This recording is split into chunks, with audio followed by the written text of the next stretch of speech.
My winter trips to mountain resorts usually include friends and family who don't ski or snowboard. So, an important consideration is the places we go need to offer activities for those that don't hit the slopes. Blue Mountain is Ontario, Canada's largest ski resort and is located on the shores of Lake Huron's Georgian Bay. It's never going to compete with high alpine resorts like Banff or Whistler, but Blue Mountain has a surprising amount to offer the whole family once you get over the fact that the ski area only has a 720-foot vertical drop. In this video, I'll show you around Blue Mountain and its village, both in the winter and the off-season.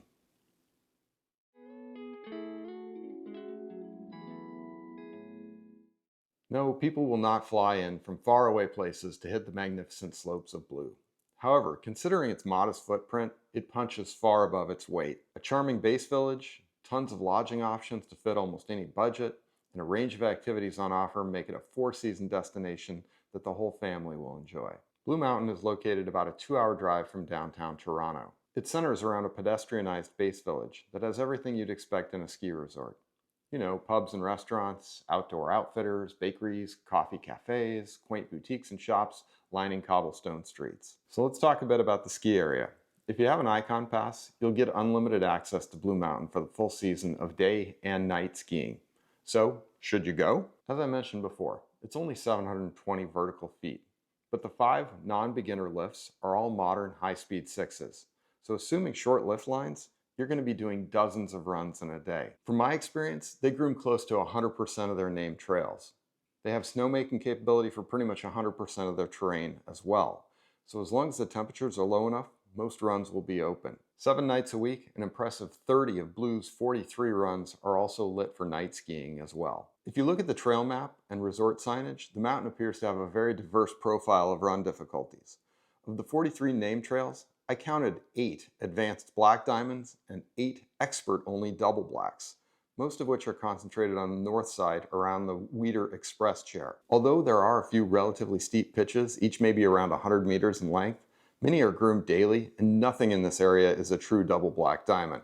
I guess they're labeled that way for marketing purposes and to keep novices away. But if you're an intermediate looking to hone your technique on something more difficult on a low commitment short run, by all means challenge yourself and give them a try. But please don't make the mistake of believing that if you can proficiently ride a double black at Blue Mountain, that you should hike into a double black at Banff or Whistler. Blue is best set up to cater to novices and intermediates. The beginner area by the village has 2 magic carpets serving gentle slopes, as well as a fixed grip graduate chair servicing a little bit longer beginner area. The South Base Lodge also has a similar beginner area with 2 magic carpets and another fixed grip chair, all serving beginner terrain. All 5 of the high-speed top to bottom lifts have at least one intermediate run off of them, and most have an easiest run as well. But whether or not you're skiing in a beginner-oriented area, assume that many people on the slopes or lifts are not that experienced. Besides the alpine sports, Blue does offer lots of other activities in the winter. They have snowshoeing and cross-country skiing, a forested ice skating trail, a snow tubing hill, an alpine coaster, and an indoor water park in the village. They also have a respectable après-ski scene.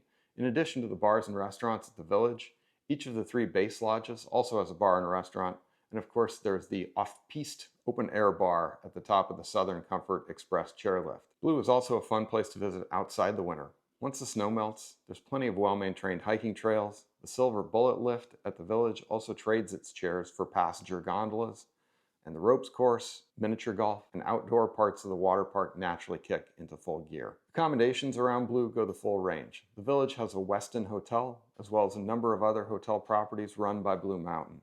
There's also lots of modestly priced Airbnbs in the immediate area. So my verdict, if you're an expert rider and heading to Blue to find long cruising runs and knee-deep powder, you're going to be severely disappointed. Even though its vertical footage is modest at best and run selection isn't that challenging, it more than makes up for that with the ease of access from Toronto, modern lift infrastructure, excellent snowmaking, grooming, and night skiing, a fun and charming village, and tons of activities on offer for the non-skiers in your group. Thanks for tuning in.